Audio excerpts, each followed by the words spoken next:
Hi, everybody, and welcome again to the Powered by Instinct podcast. It's kind of a special occasion today. I'm David Kolbe, CEO of Kolbe Corp. We have Dan Sullivan today. Hi, Dan.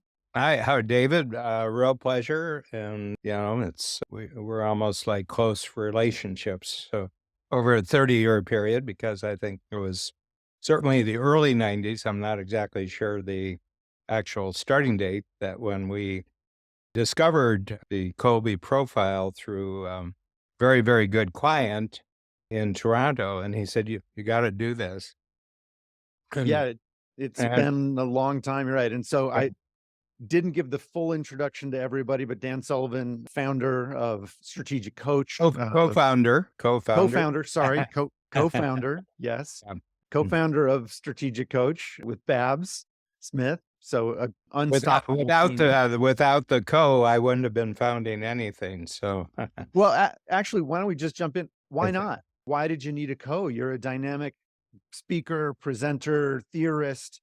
Why did you need a co? the moment I met Babs, and it's very, very interesting, you talk about instinct, power of instinct. Yeah, If both of us review when we first met each other, there was like an instinctive click right off the bat, and it wasn't drama. There was no drama to it at all, and we became great friends before we actually got together personally and before we got together business-wise.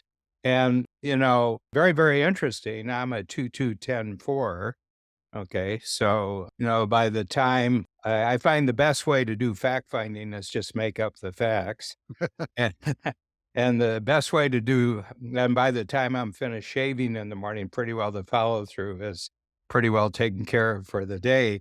So I'm an utterly managed person, except in the area where, of creating new things, making up new things.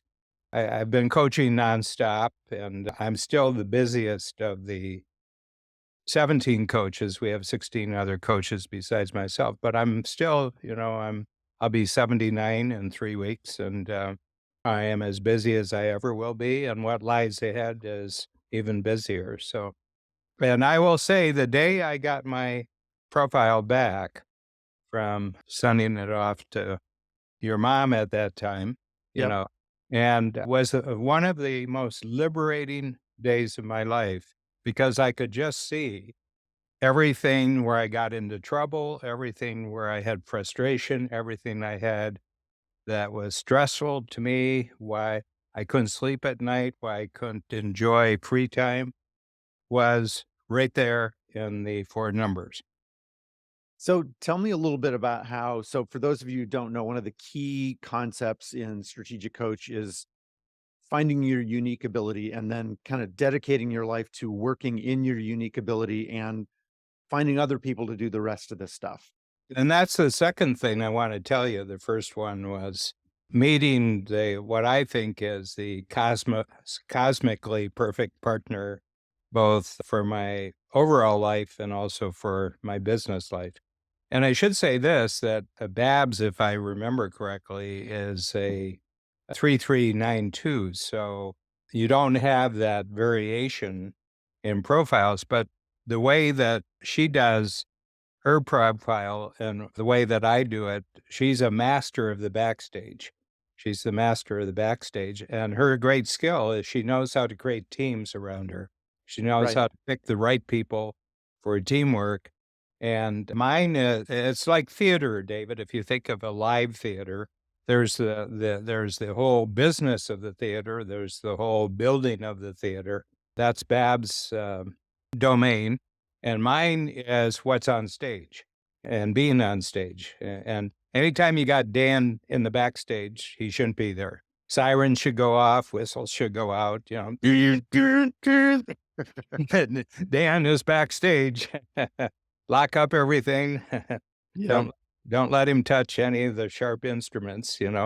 But left to just, focus on what the new product is, what the new performance is, and everything else. I'm in my realm. And the day I got my Kobe profile back, that gave me an incredible blueprint that explained why I had had trouble up until that day and why I could have a very, very energizing, very motivating, very satisfying future.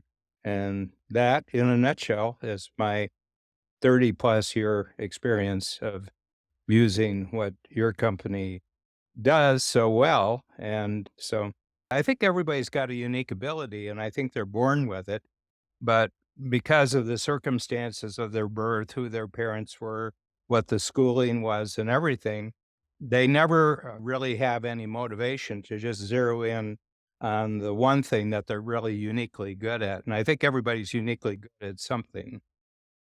And so I said, the real key here is just to strengthen your strengths and have other people do your weaknesses. So I already had that model in my mind, but we didn't have the mechanism. We didn't have a testing mechanism to do it. And, there was like this big gap in our whole approach. And the moment that report came back with your mother's amazingly perceptive commentary on exactly what your profile was, I didn't have really a way that was a bridge for other people to kind of get a handle on that. And the moment we did, I said, "This is dynamite. This is dynamite." And so my partnership with Babs and then that understanding of unique ability is really the foundation of Strategic Coach over since 1989. So tell me a little bit more about how unique ability fits into the four freedoms that you talk about that are so important. Because you alluded to it a little bit ago. But again, I think that's one of the central pieces that Yeah. you've had it for a long time, but it's so important in driving Mm. almost the why. Like, so yeah, great, the unique ability, but what does it actually allow me to do? Well, first of all, it was independent of us. You fall in love with your own stuff and you think it's great, but when you're trying to convince other people, you're basically projecting your own experience. And in the early days, it was really interesting that we were top heavy with people who had a profile similar to mine. Okay.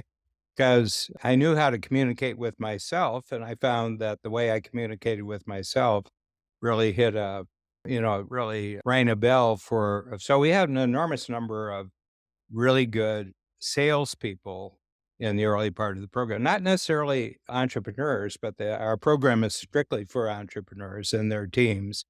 But I found for example, someone who has, like you do, you have a very significant fact finder. Yep.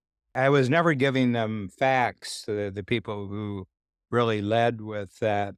That was their insistent number. I didn't have the language. I didn't really have the language. I didn't have a feel.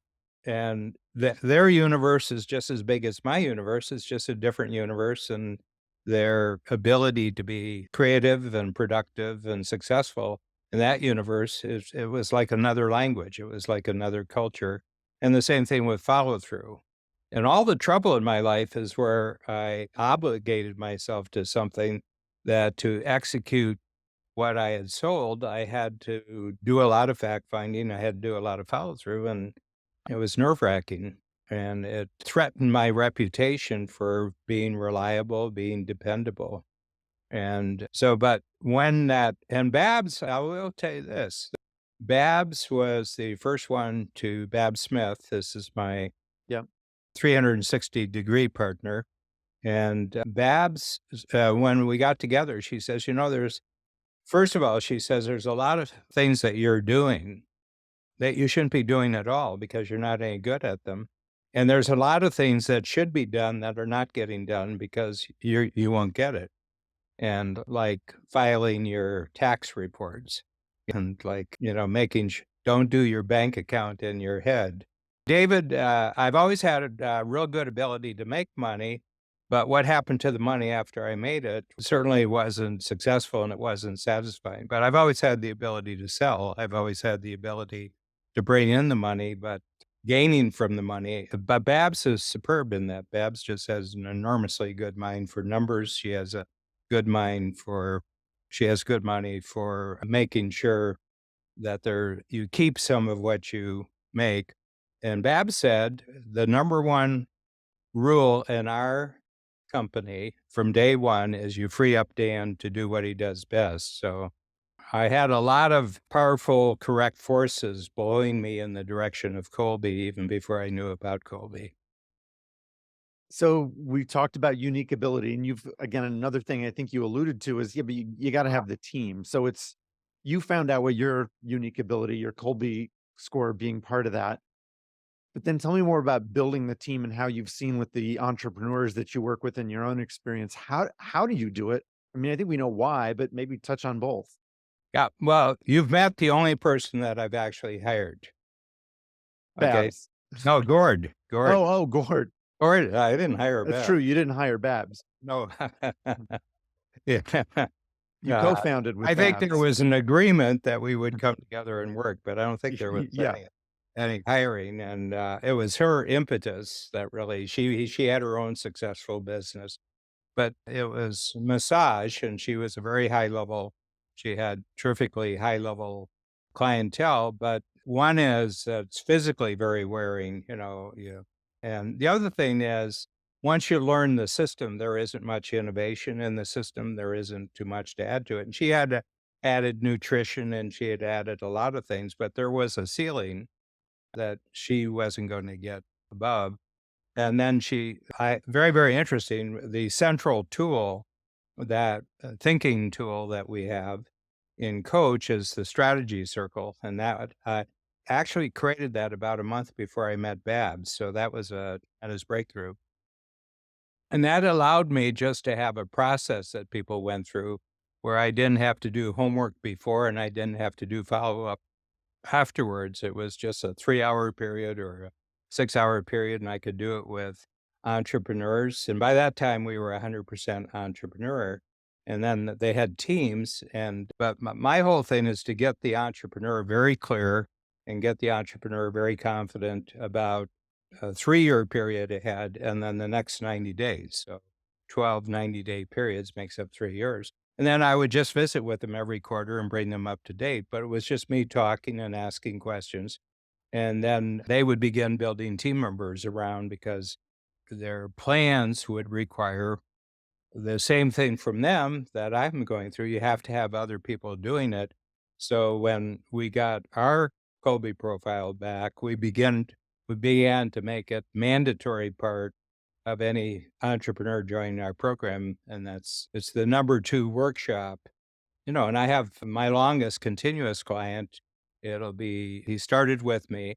I've seen him every quarter since July of 1987. So it's been 36 years. And it was the dramatic impact that your profiling system and all the other dimensions that you've added to it. It's just a perfect fit for our particular target market, our target clients.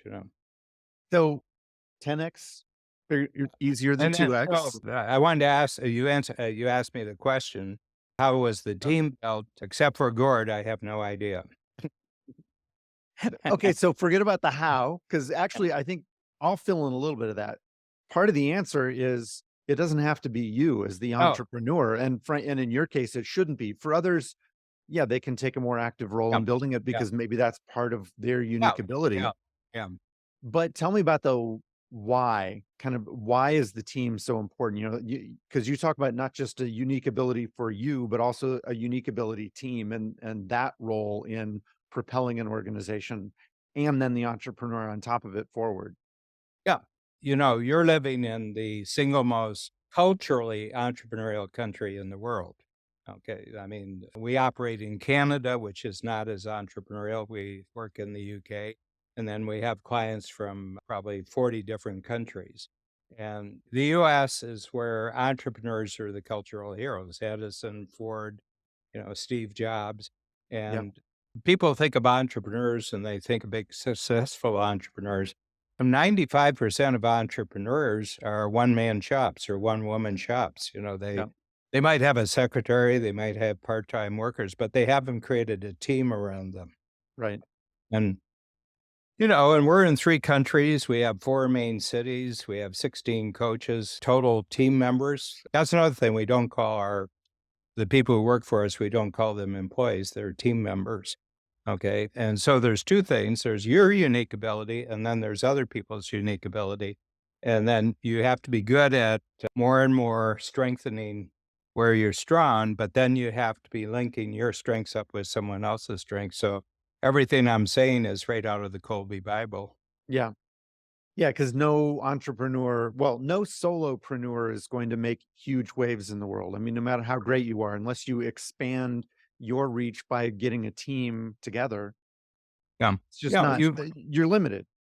Yeah. But most entrepreneurs, usually they've had some experience with being an employee. And I'll use the word employee here because they haven't been in team.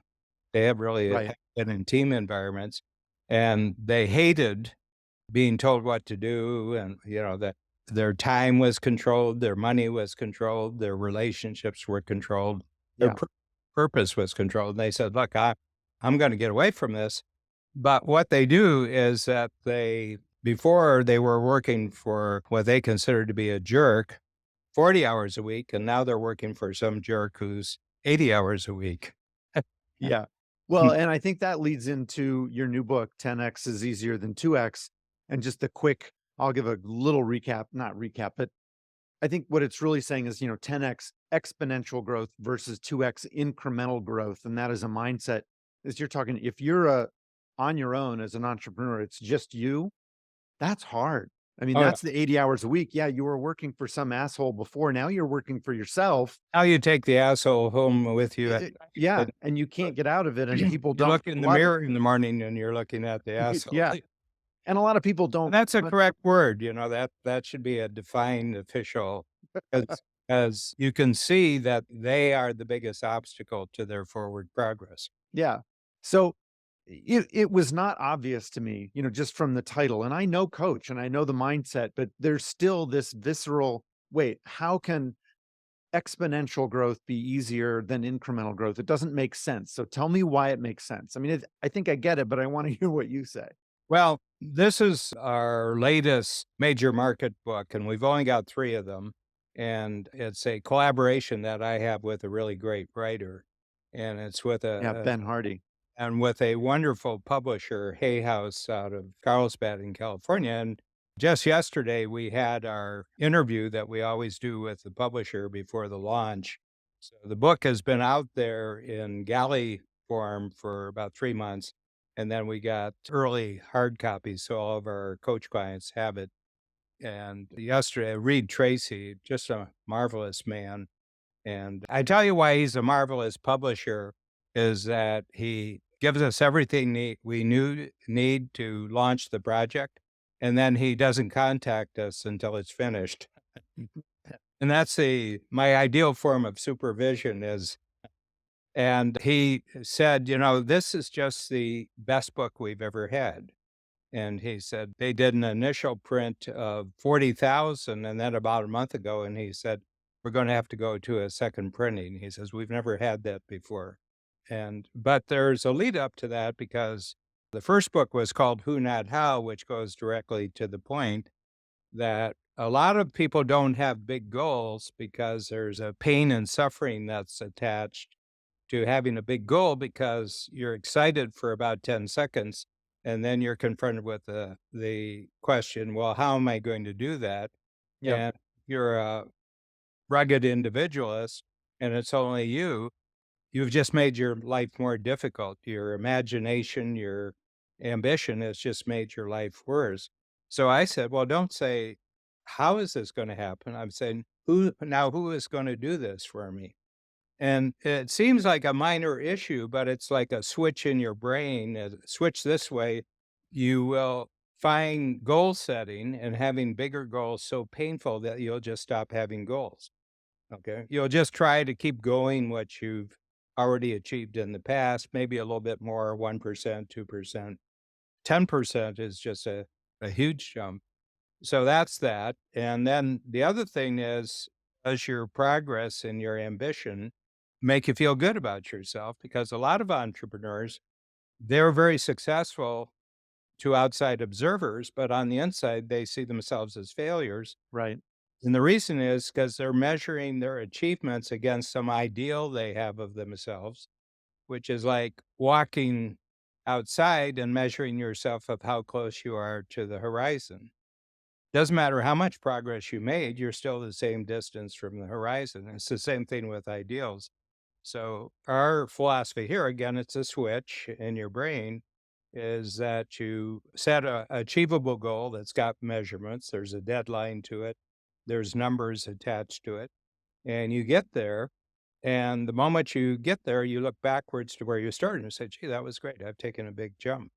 And so the first one, the first book gets you to have the switch that it's who's team members, outside experts, and everything else that are going to actually do the how. And the Yep. second one is when your whole team accomplishes this, then look backwards and celebrate how much progress you've made.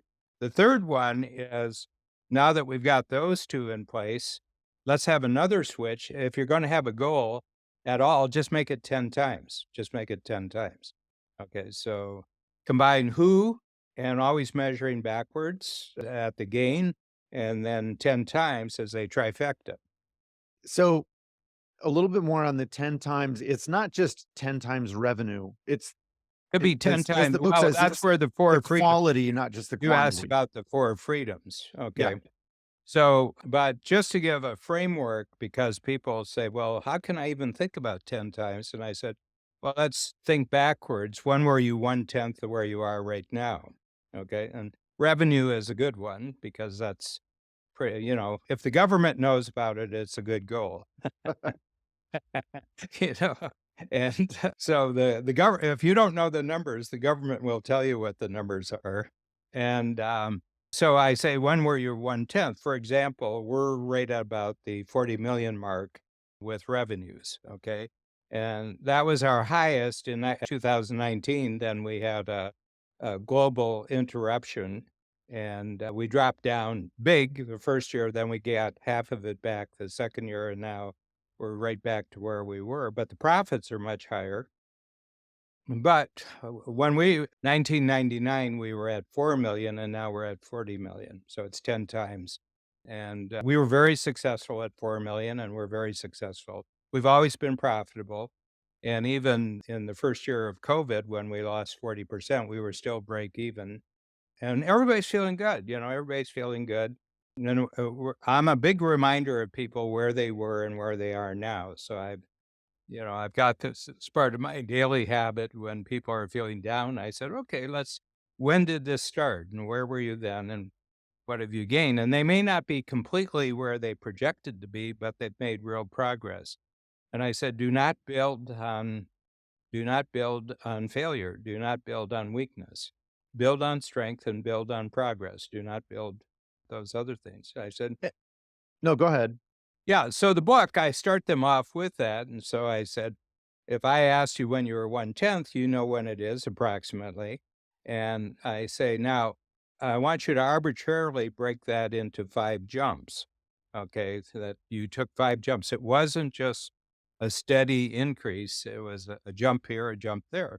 So I would count the partnership that we have with Kolbe over 30 years as one of the big jumps that allowed us to go. The first year was like 180,000. And then we jumped, to around to 400,000 and we jumped to 800,000. And probably in the first 10 years, and I call it a partnership with Colby because we never Yeah. have any meetings about it. It's been going for 30 years and you do what you do extraordinarily well. And it's allowed us to do what we do extraordinarily well. So it's a partnership. It's a collaboration. It was Yep. really our first collaboration, really, when I think back. And we don't even pay for most of the Colby that our clients use because it's part of their price. But then they get their teams involved, they grow their teams, their family members, and then they start working through their clients. So it's really escalated the number of profiles, most of which we don't know about until you tell us. And so and I think it's a unique, in your experience of all the companies that you've had, what attracted Kathy to us, she had never seen so many high quick starts coming through because she was dealing with corporations, Yeah. other institutions. But all of a sudden, Kathy's the one who phoned us. She said, "Who are you?" It was just 7 quick start, 8 quick start, 10's quick start. I had one workshop, I had 9, 10 quick starts in the same room, and different as can be. It's not a personality thing. Right. And it's not an interest thing. They can be, It's not an interest thing, and no, it's just unique. And so Babs has a 9, but the way we approach things is just totally different, you know? yeah, But it gives you I tell people to hire someone without doing the Kolbe won't necessarily guarantee success because there's other issues. There's character issues, sure. motivation issues, and that's not something that can reveal this. But I said, if you don't use Kolbe, you can pretty well guarantee failure. Yeah. Yeah, because when it's not a good fit, you aren't gonna save it by having the other parts be good. Yeah. Yeah, Yeah, I wanna drive to California, but I don't have a map. Well, chances are you might get there, but there'll be a lot of wrong turns. yeah. So you mentioned collaboration and collaborating with us, but that's another one of your passions is collaborating and getting people Yeah, together. And what have you gotten out of that? Your free zone collaboration that you do and you organize with yeah, others, not just do yourself. yeah. Well, I think I'm a natural collaborator, you know, and Yeah, to a certain extent, if you look at my Kobe profile, it's by necessity. And I think that's why Babs and I clicked just like that, because she totally got my tune, but she also could see what was lacking in what I was doing. And you asked the question about collaboration. And so I think all entrepreneurs have to become entrepreneurs in the way that entrepreneurs become entrepreneurs because you have to make the decision to face the marketplace head on. And I don't think there's any shortcuts to I don't think there's I think if you had Colby, the early growth would be a lot faster. But for yep, example, if someone has to have 3 years of experience as an entrepreneur, they have to be making a certain amount of personal money, which is now 200,000 US or Canadian. I mean, we make allowances for the difference in the currencies. And that's just to get into the first level, and everybody has to go through the first level. Okay. And then there's a second level, which is strictly 10 times. Okay. And the first level, you create a self managing team. And that is everybody's got their Colbys, the teamwork's worked out.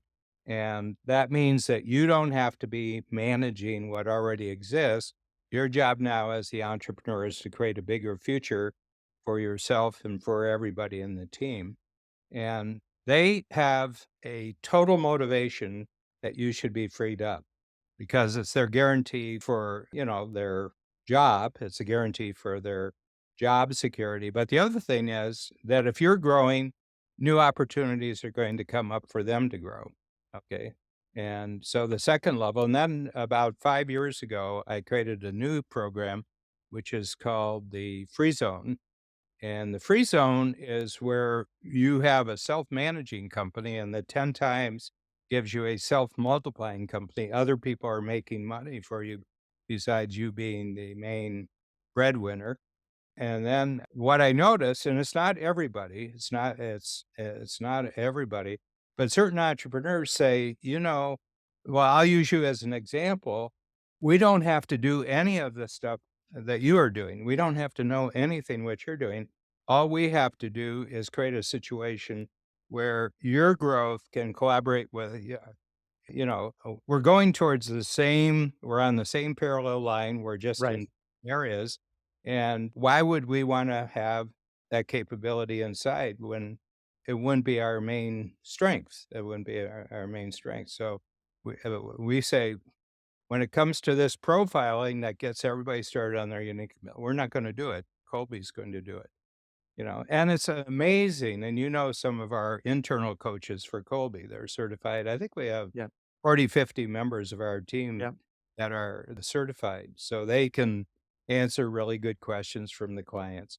And we want you to grow and you want us to grow. So, yeah, there's no competition. There's no competition here. right. And then, we have other profiles which do measure for personality, which do measure for see, the one thing that you do is that if you're taking action and you're getting results, this is the way you have to do it. Okay. Yep, But it doesn't necessarily tell you what you should focus on. And there are right. other tests that say, for example, in the Strength Finder, which came out of the Gallup organization, I will here's another thing is, a lot of people believe quick starts don't do any research. And I said, "No, no, we do research, but after we've made the decision." First Yeah. we make the decision and then, yeah, then you say, "Uh-oh."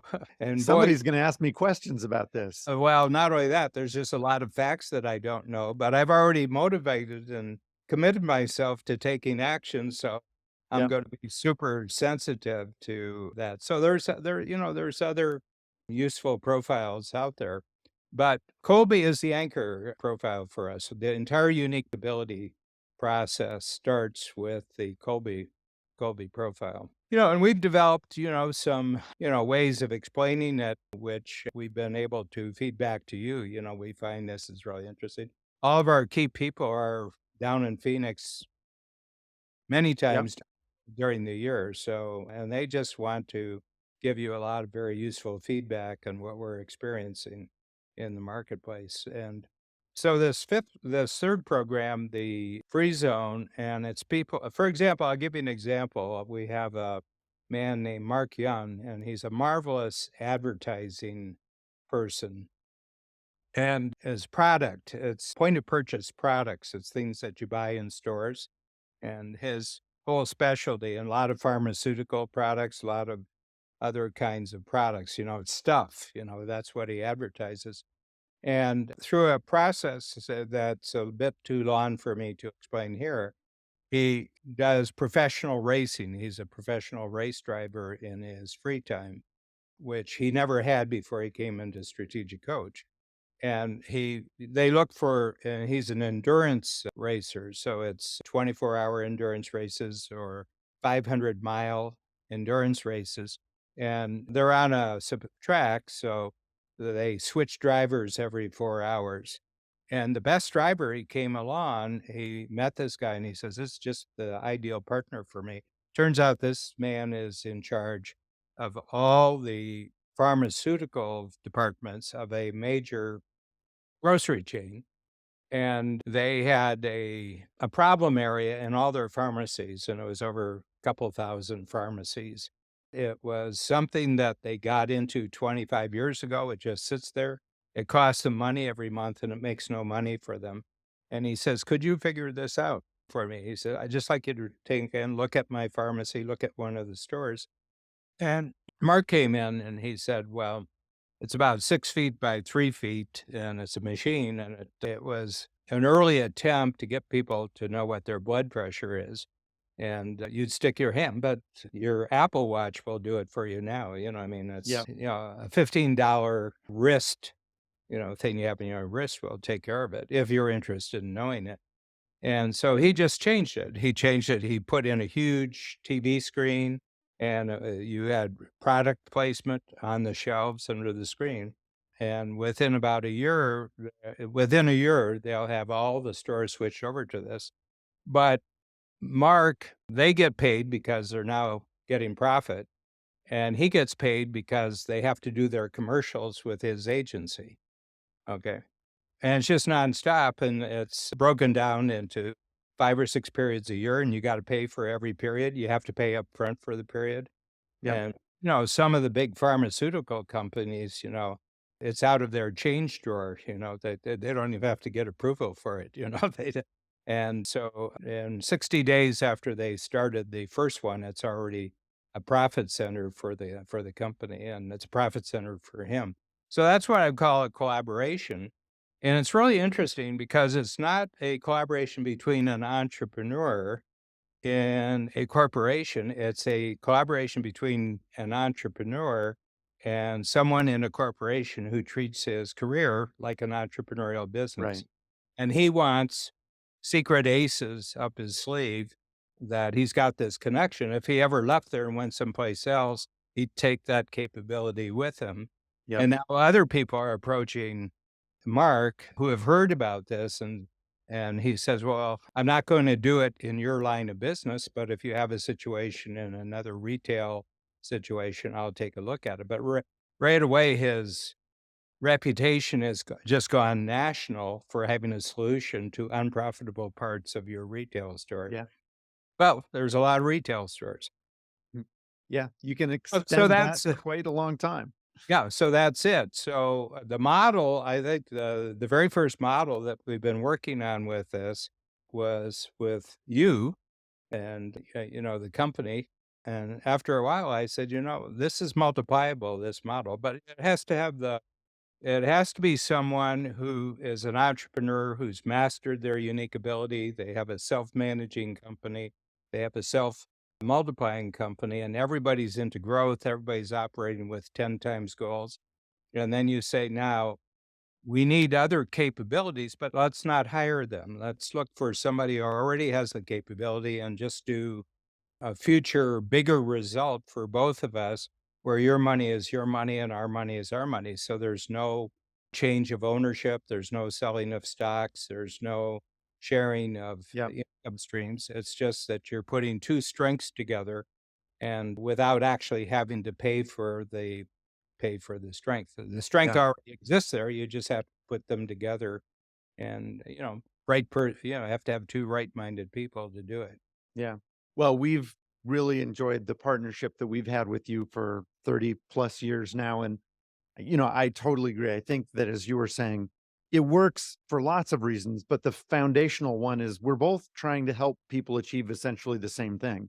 Yeah. We're trying to help people understand who they are and achieve more and more easily. And so that they can achieve the other things, not just the business, but the freedom to pursue the other things in their life that they want to do. So, Yeah, and just to complete the circle there, so we say you measure your growth in 4 areas of freedom, freedom of time. So one of the big things is the freedom of time not working. So we call them free days, and it's both the quantity and the quality of free days. So it's unusual if you have a coach entrepreneur, very successful entrepreneur who takes fewer than 100 free days off a year. And that has growth potential because you don't know how strong your team is until they can't call you.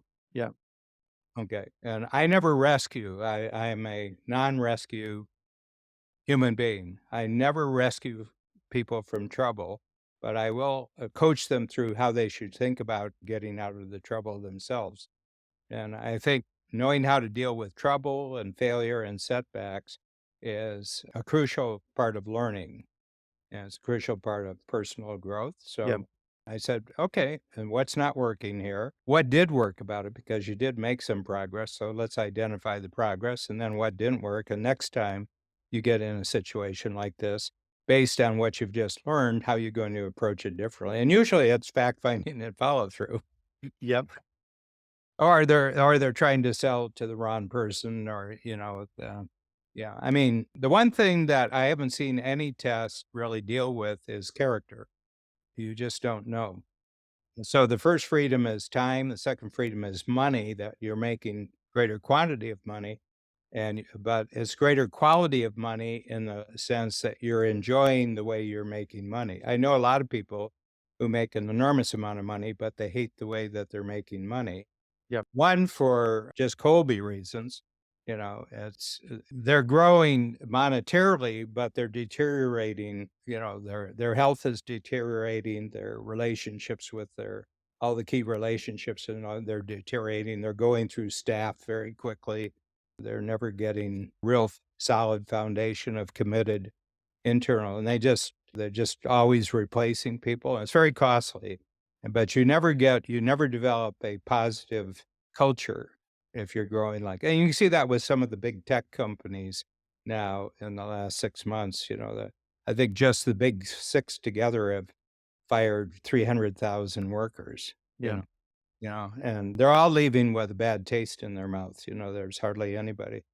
And I said, "They just invented 10,000 competitors who know what's wrong going on inside your company." Yeah. yes, indeed. Techno Technology, as we can see recently, is constantly changing. And so those are the first 2 freedoms, and they're consecutive. You can't free up your money until you free up your time. You can't could go to the 3rd freedom, was freedom of relationship, where you get very, very choosy about who gets to relate with you both internally and externally. And you become the buyer of the relationships, the buyer of other people's skills rather than the seller of your opportunity. And the third one, which is really if you have freedom of time, freedom of money, freedom of relation, then you have tremendously clear and powerful freedom of purpose. What's my whole life about? You Yep. know, in the book, Ben Hardy is just a marvelous writer. I mean, I have good writing skills, but only for people who already are bought into what we're doing here. So, I write a lot of books, but they're mainly just directed at our clientele and people like them. But Ben has a broad reach. He can interest many, many different kinds of people in our ideas. And the vast majority of the buyers of the books are not entrepreneurs and never will be entrepreneurs, but they can see even where they are that these entrepreneurial ideas will give them an advantage in their personal life and their professional life. I have a question for you I want to answer. Yes. You were born in the Kolbe bath. Yep. I mean, you were born in the Kolbe crib, you know. When did it click? When did it click for you that this was something that you wanted to be involved in? Well, so there are 2 different things I was gonna answer differently until you kind of appended the last part. When it clicked in terms of the understanding, "Oh, there's this part of me, this conative part that drives the way I take action," I think that clicked for me when I was finishing college and realizing, "Okay, what am I gonna do next?" And Where was that? Where I went to school in Philadelphia, and then I was going to Washington, DC to find a job and, needing to find out what am I gonna be doing and who's gonna wanna hire me, but, and I was a seller because it was my first job, but I had a little bit of that buyer's mentality, like, "Yeah, but I want somebody to want who I am, so sure, I need a job." But I also had the confidence to tell him, "Well, this is who I am, these are my strengths," even when I was interviewing, and that's the first time I really remember being conscious of kinda the concept clicking with me. In terms of when I decided to work in the business full time, you're right, I grew up in it, so literally the business started out of the back bedroom, took over the garage, eventually moved to an office, but I then worked in politics in DC for a while, really more policy than politics, but then became a lawyer. I was a lawyer, a junior lawyer in a law firm here in Phoenix. And well, you've had an enormous amount of non-entrepreneurial experience. yes, those correct. Those were although the law firm that I went to was relatively new, it was only probably 20 years old then, which is fairly new in the legal industry, and founded by a couple of entrepreneurial guys, basically who left their firm and said, "We can do better." And that culture was Entrepreneurs who still happen there. to have a law degree, right? Yeah, yeah, exactly, which is a little unusual, but, it exists. Yeah. But my mom, Kathy, recruited me away from that, and I liked being a lawyer, but I'm enough of an entrepreneur, and I understood unless I wanted to leave that firm and, do what they did, and it's just a different lifestyle too. It's harder to have, like, freedom of time. When you're a lawyer, that's hard to do because you're generally representing clients who say, "Oh, no, I need you working this weekend on my deal." And you don't have that freedom, and that wasn't very appealing to me. So that was 1998 when she recruited me, and I just kinda saw the possibilities and thought it would be a great place to be, and Um, it has been. um, Well, Dan, I really appreciate your time today. Thank you so much. Yeah, I'm one of the clients of yours oh, who so has the no, that was just too quick. Just yeah, keep it back up there. But yes, it's great. I also got to hear Ben speak last week at the EOS conference, so the book's fantastic, and thank you for keeping doing what you're doing, yeah, creating wealth, creating value for tens of thousands of people, hundreds of millions of people, 'cause, yeah. who knows how many are gonna read this. So, really appreciate that, and also, of course, appreciate the continued collaboration that we get to do together. So, I will thanks say so much. something else. Podcasting falls directly in the center of where my Kobe strengths are, I love it. as long Yes. as I don't have to prepare. Yeah, perfect. Well, thanks again. Great to have you on and all the listeners. Thanks for being here, and we'll see you again on Powered by Instinct soon. Thank you, Bye. David. Thanks, Dan. Thanks for checking out this episode of Powered by Instinct. This show is brought to you by Kolbe Corp, a company that helps leaders and organizations thrive using the only instinctive strengths assessment on the market. If you enjoyed this episode, then follow Powered by Instinct wherever you get your favorite podcasts, or join us online at kolbe.com/podcast for all the latest episodes.